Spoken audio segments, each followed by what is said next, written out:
warahmatullahi wabarakatuh. Salam sejahtera untuk kita semua. Om Swastiastu, Namo Buddhaya. Asyhadu an la ilaha illallah wa asyhadu anna Muhammadan abduhu wa rasuluh. Allahumma salli wa sallim wa barik alaihi wa ala alihi wa ashabihi ajma'in. Rabbi israh li sadri wa yassir li amri wa hlul 'uqdatam min lisani yafqahu qawli. Shadaqallahul azim. Amma ba'd. Hadratil muhtaramin, dumateng para alim, para ulama, sesepuh bini sepuh, tokoh masyarakat, tokoh agama sewilayah Kota Madia, ya, Kediri, tepatnya di Kelurahan Kaliombo, Kecamatan Pesantren.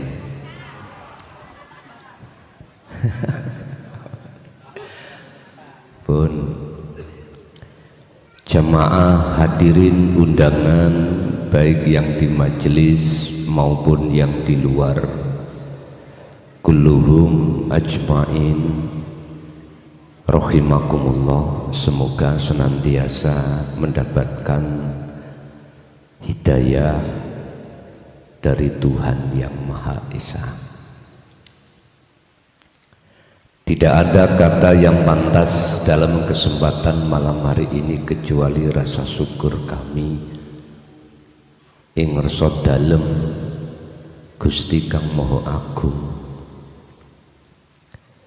di mana kita pada kesempatan malam hari ini masih diberikan kesempatan untuk bertemu dan bermuajah dalam rangka taklim muta'alim khusus tentang ilmu ketuhanan atau ilmu tauhid, yang materi kita pada malam hari ini adalah apa akibat bagi manusia tatkala di dunia tidak mau untuk mendekat dan bertemu Tuhan Yang Maha Esa. Apa akibat satu manusia ketika saat di dunia tidak mau hatinya merapat, mendekat untuk bertemu Tuhan? Nyun sewu, tidak mengurangi rasa hormat dumateng Bapak Operator refep dicilikno didik. Refep. Bapak Ibu hadirin jamaah rahimakumullah, berkenaan dengan hal itu, di dalam ajaran Islam ada dua poros atau dua jalur. Pertama, jalur syariah atau jalur untuk mendidik jasmani kita supaya melakukan segala hal apa yang Allah perintah dan meninggalkan segala hal apa yang Allah larang. Tapi saya tidak berbicara di ranah ini, enggak. Saya berbicara di ranah jalur dinut tauhid, agama yang mengajarkan ruhaniyah untuk mengesahkan pada Tuhan, untuk mengesahkan pada Allah, Dan ini juga telah Allah sampaikan terhadap seluruh nabi dan rasul untuk membawa visi dan misi ketuhanan. Dan ini merupakan satu wahyu yang paling inti. Dan ini Allah tuangkan di dalam surah Al-Anbiya ayat 25. Di situ Allah katakan, Muhammad, aku tidak mengutus utusan sebelum dirimu, berarti termasuk dirimu, kecuali ilayya annahu la ilaha illa ana, harus menyampaikan tentang ketuhanan ana. Ini supaya apa? Fa'budun, supaya umat manusia ini betul-betul ketika saat di dunia hatinya itu bisa nyawiji, bisa mengesahkan kepada Tuhan yang Maha Esa, kepada Allah. Dari saudaraku yang ada di Nasrani, sebutan Tuhan Allah, Islam Allah, Hindu beda lagi, Buddha beda lagi. Nama ini jangan dijadikan sebagai fanatik egoisme, akhirnya menyalahkan satu dengan yang lain. Jangan. Orang tidak akan menyalahkan terhadap orang lain tentang masalah ajaran atau tentang masalah agama manakala orang itu sudah sampai pada ajaran ketuhanan. Saya ulang, orang tidak akan menyalahkan terhadap orang lain terkait masalah kepercayaan atau agama kecuali orang itu sudah masuk di dalam pengajaran ketauhidan atau ketuhanan. Sebab mohon maaf Bapak Ibu, kalau kita sudah bicara tentang ketuhanan, itu kita harus meletakkan bendera. Yang tadinya ada bendera berwarna ini, berwarna itu, diletakkan dulu. Status sosial diletakkan dulu.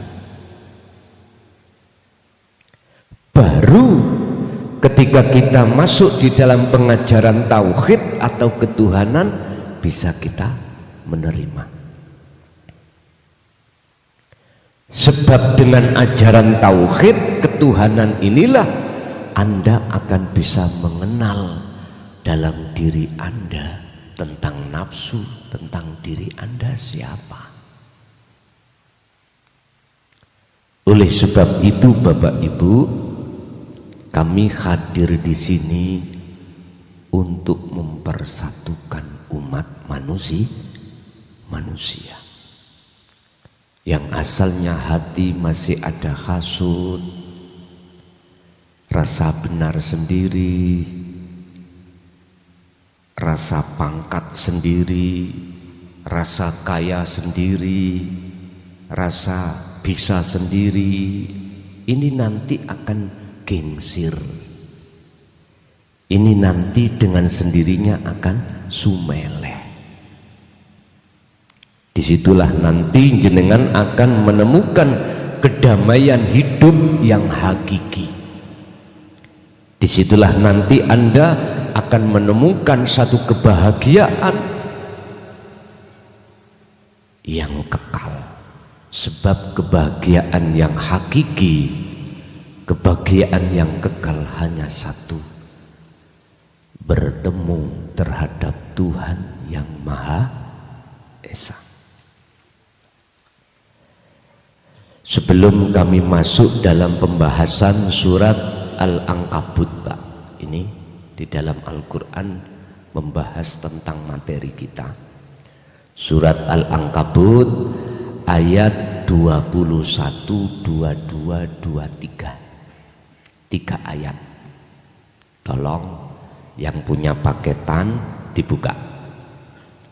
Surat Al-Ankabut ayat 21, 22 dan 23. Sebelum kami masuk di materi itu, ketahuilah Bapak Ibu, entah kita sebagai umat manusia beragama apapun,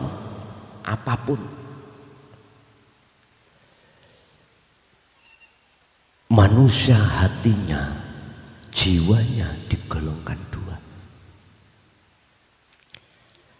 Ada jiwa manusia yang hatinya itu bergantung, selalu rindu, ingin berjumpa kepada Tuhannya.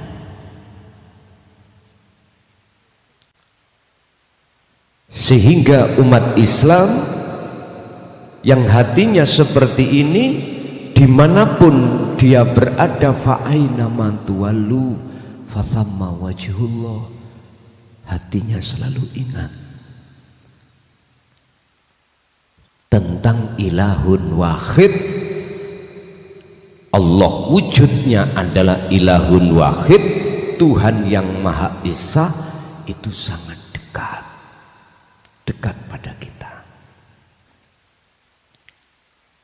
Bahkan di dalam surah Al-Hadid Allah bersabda, wal awwal wal akhir wal zahir wal batinu. Dekatnya Allah itu ada di dalam dan di luar diri kita. Ini di awal dan di akhir segala hal acara. Artinya segala hal apa yang muncul dan timbul pada seluruh makhluk itu bersumber dari ilahun wahid, Tuhan yang Maha Esa. Jikalau hati seseorang yang pertama ini bergantung terhadap Tuhannya, maka setiap saat dan waktu hati itu ada koneksi, ta'alluq, hubungan terhadapnya. Sehingga di dalam Al-Quran Allah menyebutkan, Allahu waliyul ladzina amanu yukhrijuhum minadh-dhulumati ilan nur. Hatinya dalam kondisi terang benderang. Ini dalam Islam disebut ilmu tasawuf loh Pak ya. Jadi saya mohon maaf tidak membedah di dalam jalur ilmu syariah, tapi saya membedah di dalam ilmu tasawuf atau ilmu hakikat yang di dalam Al-Quran disebut dinul haq, ai dinut tauhid, agama yang mengajarkan terhadap umat manusia untuk mengesahkan pada Tuhannya. Bapak Ibu, orang yang golongan pertama ini, golongan yang selalu condong hatinya kepada yang Esa, maka apapun aktivitas yang Anda lakukan secara fisik, hati Anda selalu ada koneksi. Lam fiso malaha, tali yang tidak bisa diputuskan. Bapak Ibu, khusus untuk umat Islam, untuk mencapai derajat inna akramakum indallahi atqakum ini, proses kita melalui beberapa ajaran di dalam syariah. Iya. Akhirnya jenengan kali kula kalau bersikekeh terus di dalam ajaran ini, mohon maaf, kita tidak akan tahu nyatanya nafsu. Kita tidak tahu musuh sesungguhnya kita sebagai umat manusia yang disebut nafsu, gak tahu. Sementara Kanjeng Nabi dawuh, jihadul akbar, umatku besok ngalami satu perang yang amat besar, yaitu melawan hawa nafsu. Bagaimana mungkin kita akan bisa menang sementara kita tidak tahu musuh kita? Gak mungkin lah. Mungkin sampean tanya terhadap Pak TNI yang pernah ditugaskan untuk misi peperangan tahun 90 ke bawah di timur-timur, ya. Bagaimana mungkin kita akan menang melawan musuh? Kita tidak tahu sana, sana tahu kita. Sama dengan nafsu. Yang nafsu itu bersemayam di dalam kolbu kita, di dalam hati ini. Ini yang kita tidak tahu. Padahal Allah jelas mengatakan dalam surah Al-Baqarah ayat 208, innahu sak temeni nafsu lakum kedue sira kabeh iku aduwun mungsuh mubinun kang nyata. Sesungguhnya nafsu mungsuhmu iku mungsuh sing nyata. Mana? Gak tahu. Mengapa demikian? Karena pandangan kefahaman hati kita belum masuk di dalam jalur ketuhanan.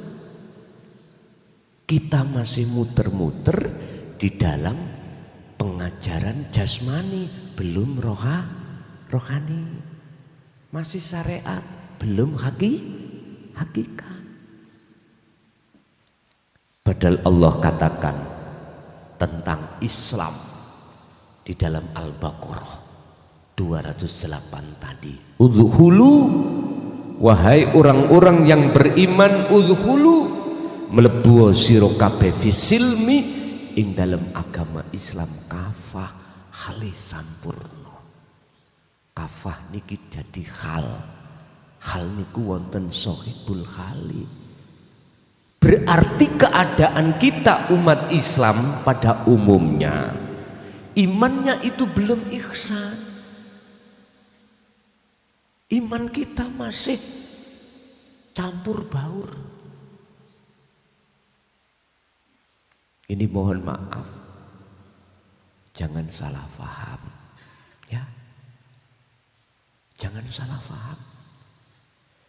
Mengapa Allah katakan yang dimukhotobi atau yang dipanggil itu amanu, orang yang sudah beriman, bukan orang muslimun, orang yang sudah masuk Islam? Mengapa yang dipanggil orang yang beriman? Karena Islam kita, Pak, belum lengkap. Lengkap Islam itu kan ada 4, syariat, thariqat, hakikat, ma'rifat. Syariat, thariqat didik jasmaniyah, hablum minan nas, akhlak istimaiyah. Hakikat ma'rifat didik ruhaniyah kita untuk berhablum minallah langsung, gitu. Ini akhlaknya ilahiyah. Rasulullah Muhammad itu sudah dikasih hadis, innama bu'ithu liutamimma makarimal akhlak. Aku tidak diutus oleh Allah ke bumi ini kecuali untuk menyempurnakan akhlak. Akhlak jasmania ning syariat hablum minan nas. Akhlak ilahiyah ning ruhaniyah hablum minallah langsung. Ini yang umat Islam gak mikir. Akhirnya apa? Saling menyalahkan pada orang lain. Terus kapan damai ini kita itu kapan? Hidup di dunia hanya cuma satu kali.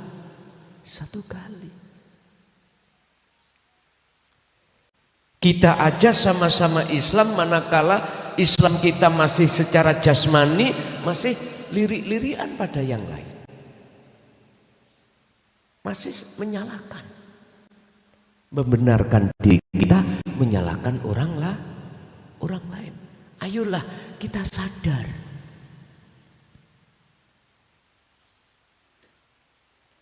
Nyun sewu. Gara-gara makola yang gak bener iki dadi geger antara sesama muslim. Gara-gara tidak sama antara kunut dan tidak kunut, tahlil dan tidak tahlil, itu aja tengkar. Kapan? Maju jenengan kapan? Kapan damai ati sampai kapan? Sementara kita ini sudah ditunggu kematian yang akan menjemput kita yang kita tidak tahu. Makanya Allah panggil itu orang yang beriman. Udkhulu mlebu sira kabeh fisilmi ing dalam agama Islam kafah hale sampurna. Artine Pak, kita manusia ada jasmani, ada rohani.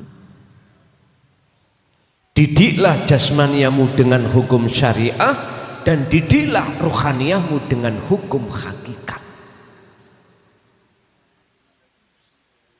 Dengan begitu kesempurnaan keislamu antara hablun minan nas dan hablum minallah itu seiring sejalan. Ini laksana kita jalan kaki kanan dan kaki kiri, enak, nggak pincang, enak.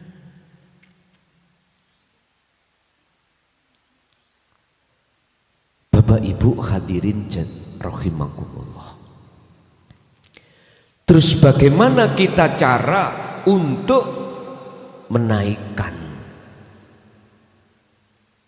keimanan kita menuju ke ihsan, khusus di dalam agama Islam sudah diberikan Allah cara. Dan itu juga dilakukan oleh baginda Rasulullah Sallallahu Alaihi Wasallam dan para nabi sebelumnya. Kalau terhadap kanjeng Nabi bisa dibuka di dalam surat Ali Imran ayat 31. Bisa dibuka di dalam surat Al-Ahzab ayat 41-42. Ali Imran 31, Al-Ahzab ayat 41-42.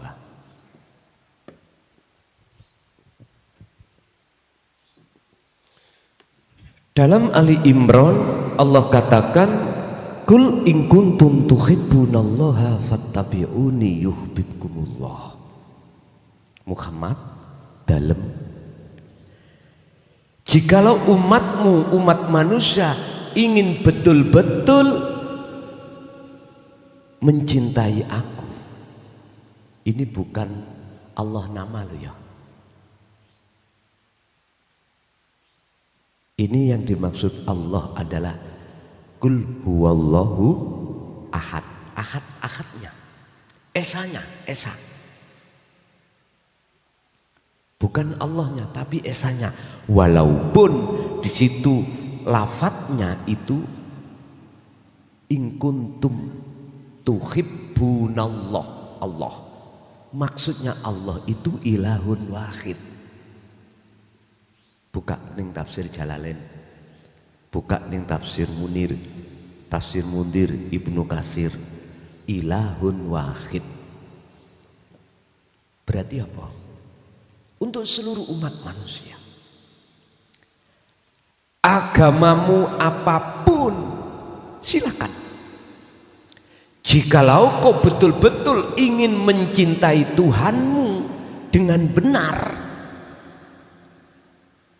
jikalau kau ingin mencintai Allah dengan benar, umat Islam, fattabi'uni, maka ikuti aku, kata Rasul.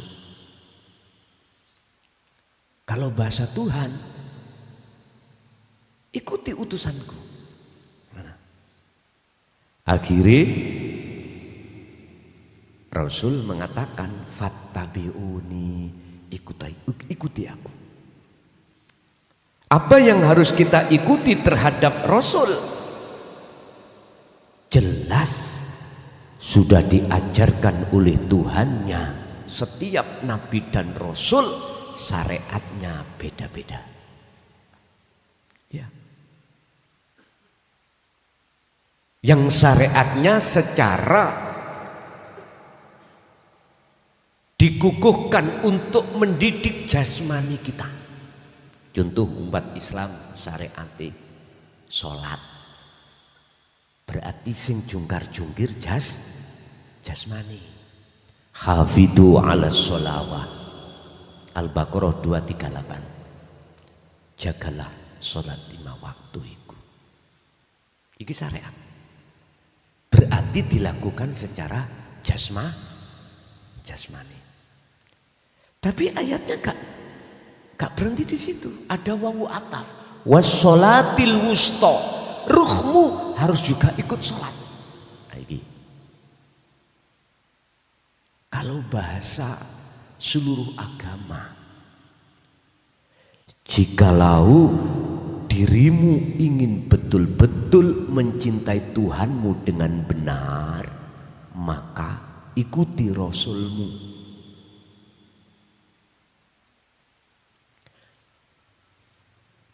Sing Rasulmu masing-masing itu sudah aku didik bagaimana caranya ruhaniyah atau jasmaniyah menghadapku.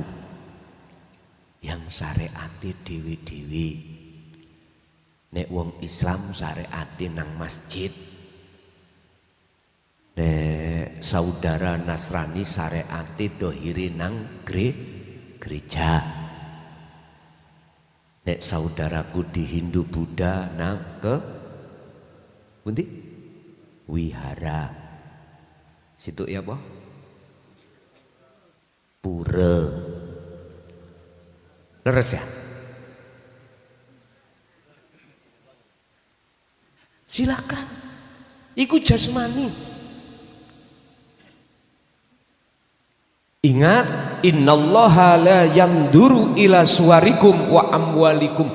Gusti Allah, Tuhan iku enggak melihat jasadmu. Entah kau sopo masjid, sopo gereja, sopo wihara, sopo, bahasa Indonesia sopo itu. Masuk pura, masuk masjid, monggo. Walakinallaha yanduru fi qulubikum, yang dipertanyakan Tuhan yang Maha Esa. Kau ajak kemana hatimu? Kau hadap kemana? Ini wajah tu wajiyakah? Ataukah ini wajah tu as-samawati wal ard? Menghadap ruhaniyahmu itu terhadap yang Esa, apakah kepada yang lain? Artinya pada mafis samawati wa mafil ard, makhluk yang ada di langit apa di bumi, terserah. Gusti Allah iku yanduru fi qulubikum, melihat hatimu. Maksudnya hati, Imam Ghazali di dalam kitab Ihya mengatakan al-qalbu ay ar-ruh. Yang dimaksud hati itu bukan seperti hatinya ayam, hatinya kambing, bukan. Yang dimaksud hati di sini adalah ai ar-ruh, jiwa, ruh. Iku ini bisa dilongi didik kira-kira nyuwun tulung tidak mengurangi rasa hormat, memohon iku dilongi didik ngaten. Pun oleh sebab itu Bapak Ibu, kalau kita sudah masuk di dalam ajaran ketuhanan, maka manusia itu dibagi dua, hatinya, jiwanya. Ada jiwa yang Allahu waliyul ladina amanu yukhrijuhum minadh-dhulumati ilan nur. Al-Baqarah 257. Hati terang benderang dikarenakan hati ini selalu berzikir pada Allah. Satu. Yang kedua, ada jiwa manusia, ruhaniyah manusia ini dalam keadaan gelap. Karena apa? Karena selalu ingin bertemu kepada selain ilahun wahidun, selain Tuhan yang maha apa? Ketemu apa? Ingin ketemu apa? Wa zuyyina linnasi hubbus syahawah, kesenangan-kesenangan yang bersifatkan duniawiyah, baik secara materi maupun non materi. Hati atau jiwa kalau sudah kesensem, bahasa Indonesia kesensem, terpesona, aku terpesona. Kalau sudah terpesona dengan kenikmatan kehidupan duniawiyah ini, pasti gelap mata hatinya. Oke, gara-gara politik berani untuk membunuh lawan. Gara-gara politik. Estu niki. Insya Allah. Yang penting tujuan saya hasil apa? Dunia. Orang-orang yang seperti ini jiwanya gelap Pak, gelap. Sebab apa? Walladzina kafaru awliya'uhumut taghut yukhrijunahum minan nuri ila dzulumat. Al-Baqarah 257. Karena suka-sukanya hati ketemu selain ilahun wahid, hatinya selalu ingin ketemu selain Allah. Akhirnya apa? Pingin mewah segala-galanya. Allah ya Karim. Pertanyaanku, sampai kapan? Kita yang ada di golongan dua pasti selalu lalai pada Allah.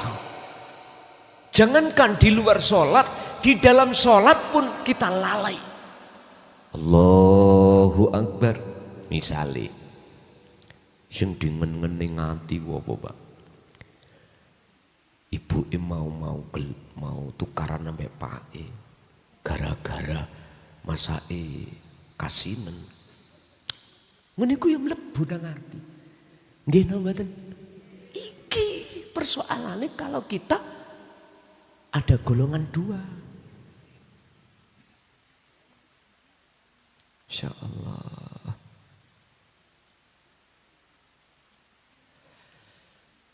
Persoalan satu datang, selesai, pasti datang lagi, silih berganti. Intine, jiwa kita tidak akan pernah mengalami satu kedamaian, satu kenyamanan. Gak akan pernah. Sampai kapan? Hatta idza ja'athumus sa'ah baghdah, sampai kematian. Yes. Sekarang tinggal kita sendiri. Mau terus seperti itu atau pindah di golongan yang kedua. Untuk bisa sampai pindah di golongan kedua, nanti solusinya